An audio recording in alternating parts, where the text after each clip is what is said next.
حي على الفلاح.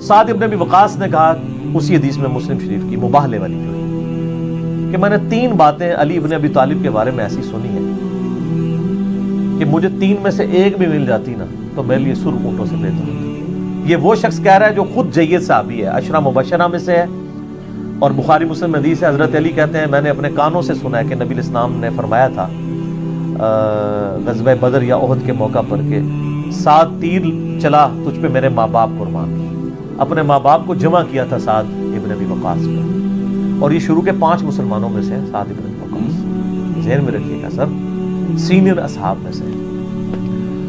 تو سعد ابن ابی وقاص رضی اللہ تعالی عنہ کہتے ہیں مجھے تو علی والی 3 میں سے ایک فضیلت بھی مل جاتی تو بہت تھی۔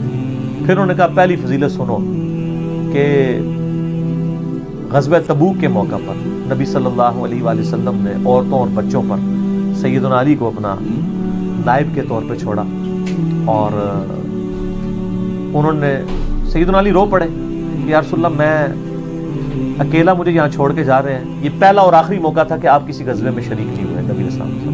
تو آپ علیہ السلام نے ان کی دلجوئی کے لیے فرمایا کہ کیا علی تیرے لیے یہ فضیلت کافی نہیں کہ تیری میرے ساتھ وہی نسبت ہے جو ہارون کی موسیٰ کے ساتھ تھی، مگر میرے بعد کوئی نبی نہیں۔ تو اگر مولا علی نبی نہیں تو غلام القادیانی دجال کہاں سے نبی بن سکتا ہے؟ ٹھیک ہے، اچھا اب قرآن پاک میں اللہ تعالیٰ سے دعا مانگ کے جو اپنا ساتھی لیا تھا حضرت موسیٰ علیہ السلام نے، وہ ہارون علیہ السلام تھے، ان کے بھائی نبی تھے، وہ اس لیول کا سپورٹیو سیدنا علی تھے نبی علیہ السلام کے ساتھ۔ وہ طور پہ گئے تو موسیٰ علیہ السلام ہارون علیہ السلام کو چھوڑ کے، نبی علیہ السلام تبوک پہ گئے تو مولا علی کو چھوڑ کے۔ پھر کہا معاویہ دوسری فضیلت سن، غزوہ خیبر کے موقع پر آپ صلی اللہ علیہ وآلہ وسلم نے فرمایا تھا، فتح نہیں ہو رہی تھی، آپ فرمایا کل میں ایک ایسے شخص کے ہاتھ میں جھنڈا دوں گا جو اللہ اور اس کے رسول سے محبت کرتا ہے اور اللہ اس کے رسول اس سے محبت کرتے ہیں، یہ اس سے بڑی بات ہے۔ ہم تو سارے کہتے ہیں ہم اللہ رسول سے محبت کرتے ہیں، سر ہمیں یہ سرٹیفکیٹ اگر مل جائے کہ اللہ اور اس کا رسول بھی ہم سے محبت کرتا ہے، تو اس حدیث کے الفاظ ہیں، سعد ابن ابی وقاص کہتے ہیں ہمیں پوری رات نیند نہیں آئی کہ وہ خوش نصیب کون ہوگا۔ تو صبح ہوئی تو نبی علیہ السلام فرمایا علی کدھر ہے؟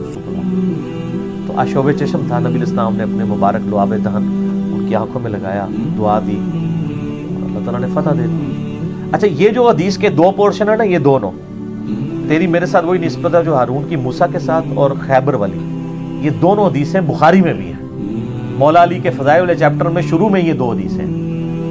اور مسلم شریف میں ایک اور طریقہ ہے کہ ابو ہریرہ رضی اللہ تعالیٰ عنہ کہتے ہیں، جس کے بارے میں آپ لوگوں کے ہاں پایا جاتا ہے کہ بغض اہل بیت، میرا اس پہ بھی کلپ چڑھا ہوا ہے۔ ابو ہریرہ روایت کر رہے ہیں کہ میں نے عمر ابن خطاب سے خود سنا تھا، صحیح مسلم میں ہے، سر پریشان نہیں ہونا، یہ ساری حدیثیں 5B کے اندر موجود ہیں، ٹھیک ہے جو کچھ میں بیان کر رہا ہوں۔ میں نے سنا تھا سیدنا عمر سے کہ وہ کہا کرتے تھے کہ مجھے پوری زندگی کبھی امارت کی خواہش نہیں ہوئی کہ مجھے امیر بنایا جائے، سوائے خیبر کے موقع پہ جب آپ نے فرما دیا کہ میں اس کے ہاتھ میں جھنڈا دوں گا جو اللہ اور اس کے رسول سے محبت کرتا ہے، اللہ اور اس کے رسول اس سے محبت کرتے ہیں، تو میری بھی خواہش ہوئی کاش مجھے مل جائے۔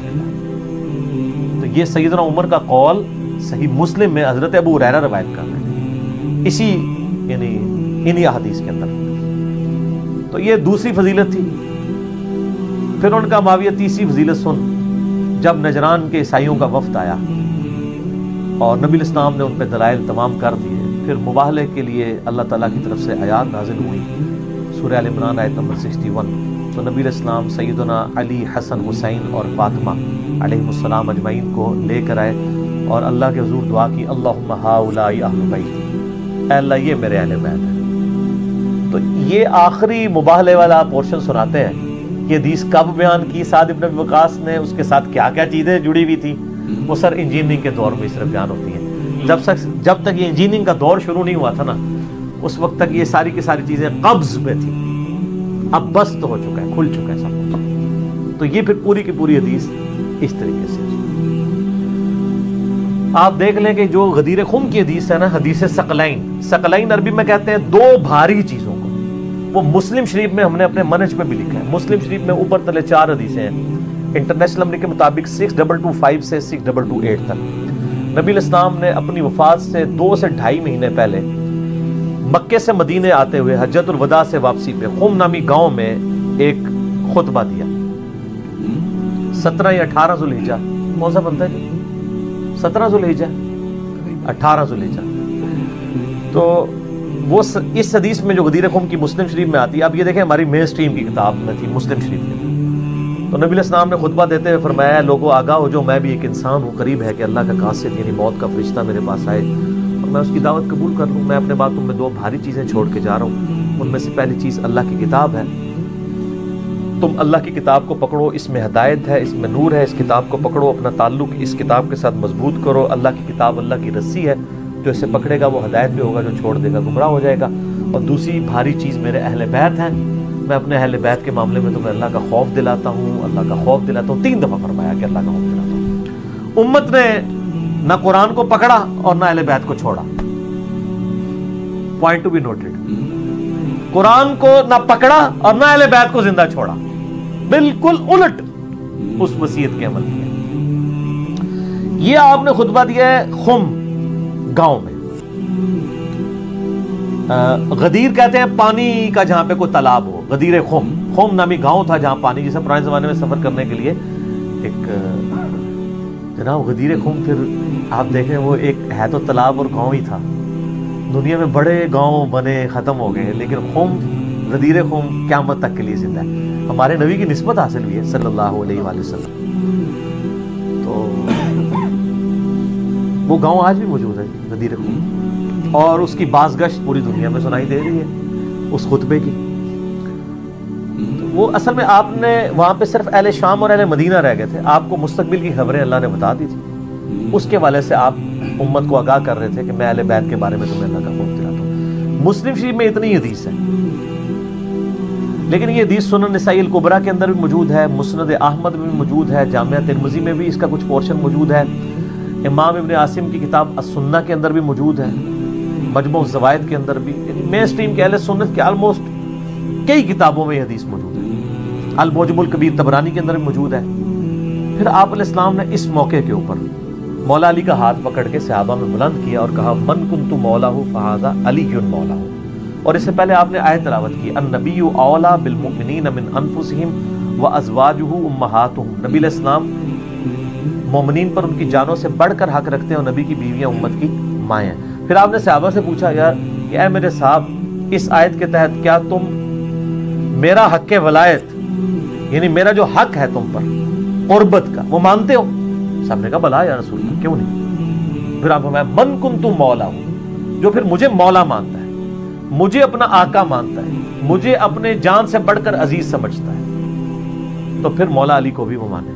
پھر آپ نے اسی حال میں دعا کی اے اللہ اس سے محبت رکھ جو علی سے محبت رکھے, اس سے بغض رکھ جو علی سے بغض رکھے. یہ تو خیر الگ سے صحیح مسلم میں بھی حدیث ہے 240. مولا علی کہتے ہیں کہ مجھ سے نبی امی نے یہ عہد لیا تھا, اس ذات کی قسم جس نے جو ہے وہ دانے کو پھاڑ کر اناج اگایا اور مخلوقات کو پیدا کیا. نبی امی نے مجھ سے یہ وعدہ لیا تھا کہ اے علی تجھ سے محبت نہیں رکھے گا مگر مؤمن, اور تجھ سے بغض نہیں رکھے گا مگر منافق. صحیح مسلم 240. سیدنا علی کی جنگیں تینوں ہی مسلمانوں کے خلاف ہوئی ہیں, ان مسلمانوں کے جنہوں نے حاکم وقت کے خلاف بغاوت کی ہے. یہی وجہ ہے کہ سیدنا علی رضی اللہ تعالیٰ عنہ کی تمام جنگوں پہ آپ کو بخاری مسلم میں درجنوں احادیث مل جاتی ہیں. اور یہ میں نے جو واقعہ کربلا والا ریسرچ پیپر لکھا ہے 5B, جس میں 200 احادیث میں نے جمع کی ہیں, میں اکثر جس کا تعارف کرواتا ہوں. اس میں جنگ جمل صفین نہروان کے اوپر درجنوں احادیث بخاری مسلم سے موجود ہیں. ایک تو ایک بنیادی حدیث جو جامعہ ترمذی, سنن ابی داؤد اور سنن ابن ماجہ کے اندر موجود ہے کہ نبی علیہ السلام نے اپنی وفات سے کچھ عرصہ پہلے خطبہ دیا, بڑا بلیغ, اور صحابہ کرام کہتے ہیں ہر آنکھ اشک بار تھی, اور یوں لگ رہا تھا کہ آپ علیہ السلام کا یہ الوداعی خطاب ہے, اور لوگ جو ہے وہ رو رہے تھے. تو آپ علیہ السلام نے فرمایا کہ تم میں سے جو کوئی زندہ رہا عنقریب وہ بہت اختلاف دیکھے گا.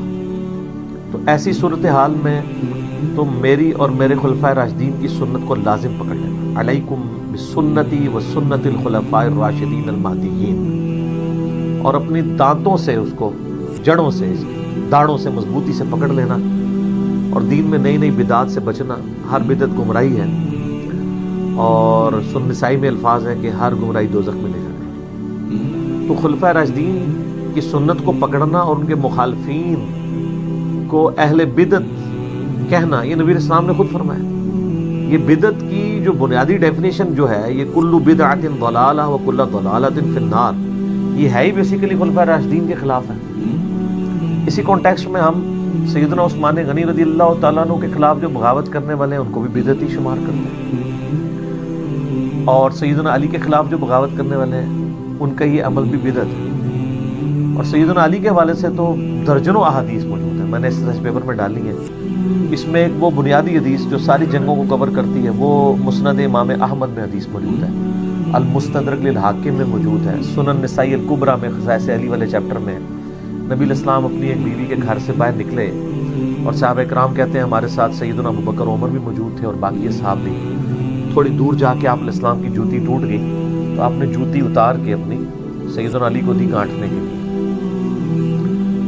اور پھر کہتے ہیں کہ ہم چل پڑے پیدل۔ تھوڑی دور جا کے نبی الاسلام کھڑے ہو گئے کہ حضرت علی چونکہ جوتی گانٹ رہے تھے تو ان کا انتظار کرتے۔ اس دوران پھر آپ الاسلام نے فرمایا کہ دیکھو اللہ تعالیٰ نے مجھے قرآن دے کر مبعوث کیا، لیکن ایز اے لاسٹ ریزارٹ مجھے قرآن پاک منوانے کی خاطر کافروں سے قتال کرنا پڑا، لیکن تم میں ایک ایسا شخص بھی ہے کہ جسے اس قرآن کی تعبیر کی خاطر مسلمانوں سے قتال کرنا پڑے گا قرآن منوانے کے لیے۔ تو سیدنا ابوبکر نے کہا انا یا رسول اللہ، آپ فرمایا لا، حالانکہ آپ علیہ السلام کا تقیہ کلام نہیں تھا لا، آپ لا کو اوائڈ کرتے تھے آخری درجے تک۔ سیدنا عمر نے کہا انا یا رسول اللہ، آپ فرمایا لا، بلکہ وہ شخص ہے جو میری جوتیاں گانٹے۔ صحابہ دوڑے مولا علی کی طرف کہ آپ کے بارے میں یہ خوشخبری نبی علیہ السلام نے دی ہے کہ آن دا بہاف آف پروفٹ آپ مسلمانوں کے خلاف قتال کریں گے، جس طرح کہ نبی علیہ السلام نے قرآن منوانے کے لیے کافروں کے خلاف قتال کیا۔ تو سیدنا علی یہ بات سن کے صحابہ کہتے ہیں مسکرا پڑے۔ تو ہم سمجھ گئے کہ مولا علی کو یہ بات پتہ تھی کہ انہوں نے آن دا بہاف آف پروفٹ یہ جنگیں کرنی۔ اس صحیح حدیث کے بعد یہ تو وہم نکل گیا کہ سیدنا علی کو کسی جنگ کے اوپر کو پچھتاوا تھا۔ ان کو تو پتا تھا کہ بھئی صحیح مسلم میں حدیث ہے علی سے محبت نہیں رکھے گا مگر مؤمن، علی سے بغض نہیں رکھے گا مگر منافق، صحیح مسلم 240۔ جس کی محبت ایمان کا حصہ ہو، اور اس حدیث میں تو خود مولا علی کہہ رہے ہیں صحیح مسلم کی کہ اس ذات کی قسم جس نے دانے کو پھاڑ کے اناج اگایا اور مخلوقات کو پیدا کیا، نبی امی نے مجھ سے یہ عہد لیا تھا کہ اے علی صرف مؤمن ہی تجھ سے محبت کرے گا اور صرف منافق ہی تجھ سے بغض رکھے گا۔ جس بندے کی محبت ایمان کا لٹمس ٹیسٹ ہو، اس شخص کو اپنے معاملات میں کیسے شک ہو سکتا ہے؟ ہو ہی نہیں سکتا۔ باقی یہ المصنف ابن ابی شیبہ میں جو روایتیں آتی ہیں کہ سیدنا علی جنگ جمل کے بعد روتے تھے، وہ اس لیے نہیں روتے تھے کہ ان کو یہ تھا کہ میں نے کوئی جنگ غلط کی ہے، وہ اس لیے روتے تھے کہ کاش مسلمانوں میں جنگیں نہ ہوتی۔ جس طرح کہ سورہ مریم میں آتا ہے کہ سیدہ مریم کو جبرائیل نے آگے عیسیٰ علیہ السلام کی بشارت دی، اس کے بعد تو شک نہیں ہونا چاہیے تھا، لیکن جب حضرت عیسیٰ کی ولادت ہوئی تو وہ کیا کہتی ہیں، کاش میں بھولی بسری ہو گئی ہوتی، مجھے دن نہ دیکھنا پڑتا کہ میں اپنی قوم کا سامنا کیسے کروں گی۔ اس کا یہ مطلب نہیں تھا ان کو جبرائیل کے وعدے پہ یا اللہ کے وعدے پہ شک تھا، انسان ہے نا۔ تو سیدنا علی کو بھی دکھ تھا اس بات کا کہ کاش یہ دن نہ آتا کہ میں اس وقت بھی نبی علیہ السلام کے ساتھ تھا جب چند لوگ تھے، اور عرب میں ہم نے غلبہ حاصل کیا، پھر رومن اور پرشین امپائر بھی گر گئی، اور آج ہمارے سامنے مسلمانوں کا شرازہ بکھر رہا ہے، اور میں اپنی کوشش کے باوجود اس کو سنبھال نہیں پا رہا مسلمانوں کی اندر کی ریشہ دبانیوں کی وجہ سے۔ تو اس کی وجہ سے وہ غم کھایا کرتے تھے، گریہ کیا کرتے تھے۔ تو یہ یعنی بنیادی حدیث ہے کہ آپ کو قرآن کی تعبیر کی خاطر جہاد کرنا پڑا مسلمانوں کے خلاف، اور وہ جنگ جمل، صفین، نہروان تینوں ہمارے پاس موجود ہیں۔ المصنف ابن ابی شیبہ جو امام بخاری مسلم کے استاد ہیں، ان کی جو کتاب المصنف ابن ابی شیبہ ہے آلموسٹ 38-39 ہزار احادیث کا مجموعہ ہے۔ اس کا آخری چیپٹر آپ پڑھ لیں، جنگ جمل، صفین، نہروان تینوں کے اوپر نازل زیادہ چیپٹر ہے کتاب الجمل میں میں نے کئی دفعہ دکھائے ہیں، وہ آلموسٹ میجورٹی حدیثیں میں نے اپنے ریسرچ پیپر میں کور کی ہیں، وہ ساری آلموسٹ وہاں پہ موجود ہیں، اور کئی حدیثیں بخاری مسلم میں بھی ہیں۔ آپ جنگ جمل کے بارے میں جو سیدہ عائشہ اور سیدنا طلحہ اور زبیر رضی اللہ عنہم اجمعین کا جو معاملہ ہوا، وہ ڈیٹیل طرف ہے میرے، اس کے اوپر جنگ جمل کے اوپر کلپ لاکھوں لوگوں نے دیکھے ہیں، وہ آپ دیکھ سکتے ہیں۔ مسند احمد میں حدیث ہے، مجموع الزوائد میں ہے، المستدرک الحاکم میں اور کئی کتابوں میں کہ نبی علیہ السلام نے فرمایا میری اس بیوی کا کیا حال ہوگا جس پہ حوض کے کتے بھونکیں گے۔ حدیث حوض پہ میرا کلپ لاکھوں لوگوں نے دیکھا ہے یوٹیوب پہ۔ سیدنا علی کی شفقت کی وجہ سے حضرت عائشہ کی بھی جان بخشی ہوئی، انہوں نے بڑی عزت کے ساتھ کو واپس ان کے بھائی محمد بن ابی بکر کے ساتھ بھیج دی۔ اب بھائی ان کا محمد بن ابی بکر حضرت علی کے ساتھ تھا، کیونکہ اس کی پرورش ساری حضرت علی نے کی تھی۔ حضرت بکر صدیق کی جو ایک بیوی تھی نا، اسماء بنت امیس، حضرت بکر کی وفات کے بعد ان سے نکاح کر لیا تھا مولا علی نے، اور اسی سے محمد بن ابی بکر تھا۔ محمد بن ابی بکر کی اس وقت عمر آلموسٹ ہوگی کوئی 5-6 سال، اس وقت سے پھر حضرت علی نے ان کی پرورش کی ہے، اور وہ سیدہ عائشہ کو خیمے میں جا کے سمجھاتا تھا کہ آپ یہ غلط طرف جا رہی ہیں۔ بعد میں حضرت عائشہ روتی تھی، صحیح بخاری میں آتا ہے، اور کہتی تھی مجھے میری سوکنوں کے ساتھ دفن کرنا، میں نہیں چاہتی کہ نبی علیہ السلام، ابو بکر، عمر کی وجہ سے لوگ میری تعریف کریں۔ اور مصنف ابن ابی شیبہ میں موجود ہے کہ مجھے نبی علیہ السلام کے بعد مجھ سے ایک ایسا نیا کام سرزد ہو گیا، اب میں بدعت کا لفظ نہیں بولتا، اردو میں ترجمہ کر دیتا ہوں، یہ والا معاملہ۔ اور اس پہ شیخ البانی نے باقاعدہ سلسلہ حدیث صحیح میں کمنٹس کیے کہ اس نئے کام سے مراد ان کا جمل کے لیے نکلنا تھا۔ قرآن میں موجود ہے نبی کی بیوی گھروں میں ٹھہری ہو، تو ان کو اس بات کا غم تھا کہ مجھ سے یہ غلط کام ہوا ہے۔ اور یہ یعنی جنگ جمل کے حوالے سے واضح حدیث موجود ہے۔ پھر عمار بن یاسر والی حدیث تو بخاری مسلم دونوں میں ہے کہ سیدنا عمار بن یاسر کو نبی علیہ السلام نے دیکھا غزوہ خندق کے موقع کے اوپر یا مسجد نبی کی تعمیر کے دوران، باقی لوگوں نے ایک ایک پتھر اٹھایا ہوا ہے اور انہوں نے 2 بھاری پتھر اٹھائے ہوئے ہیں، یعنی اتنے وہ دین کے لیے جذبہ کرنے والے تھے۔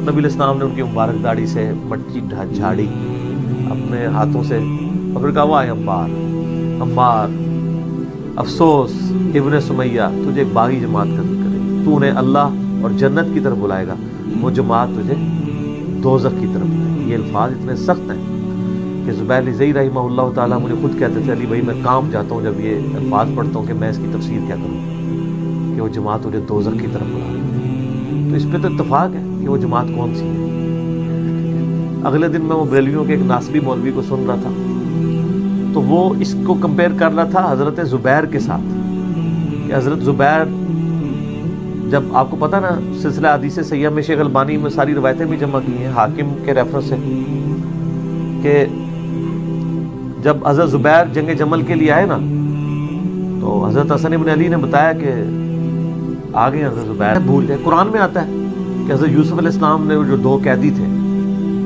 ایک قیدی کو جب آزادی ہونے لگی جس کی بشارت حضرت یوسف نے دی تھی اور کہا تھا اپنے بادشاہ سے میرا ذکر کرنا، یہ تو کبھی بھولنا ہی نہیں چاہیے تھا اس کو تو 9 سال وہ بھول آ رہا، تو حضرت زبیر بھی بھول گئے، تو کوئی ایسا مسئلہ نہیں۔ اگر کوئی اس حدیث پہ اعتراض کرتا ہے تو قرآن میں تو اس سے بھی بڑا واقعہ ہے، اس کا بھی آپ مذاق اڑائیں گے، یہ ہو سکتا ہے شیطان جب بھلا دے تو وہ حضرت علی کے فوجی نے جا کے قتل کر دیا۔ جب حضرت علی کو خبر پہنچی تو انہوں نے کہا کہ میں زبیر کے قاتل کو جہنم کی بشارت دیتا ہوں، کیونکہ نبی علیہ السلام نے فرمایا تھا کہ زبیر کا قاتل دوزخ میں ہے۔ تو وہ شخص پھر کہنے لگا ہم آپ کی خاطر، ان کا میں نے تمہیں بھیجا تھا، اسی لیے طاعت امیر کا حکم ہے، تو وہ پھر خارجیوں میں شامل ہو گیا۔ تو وہ ناسبی مولوی جو ہے نا وہ بریلویوں کا، وہ کہتا ہے کہ جی اس بنیاد پہ پھر آپ حضرت علی کی پارٹی کو بھی پھر دوست کی پارٹی کہیں، کیونکہ حضرت علی نے خود ہی کہا کہ زبیر کا قاتل جو ہے وہ دوست کی ہے۔ زبیر کے قاتل کو دوست کی کہا ہے نا، اس قاتل کی جماعت کو تو دوست کی نہیں کہا، اس کو تو مولا علی خود کہہ رہے ہیں۔ یہاں الفاظ ہے کہ عمار کو ایک باغی جماعت قتل کرے گی، اس پوری پارٹی کو جو مولا علی کے خلاف کھڑی ہے باغی جماعت دوزخ کی طرف لانے والی کا۔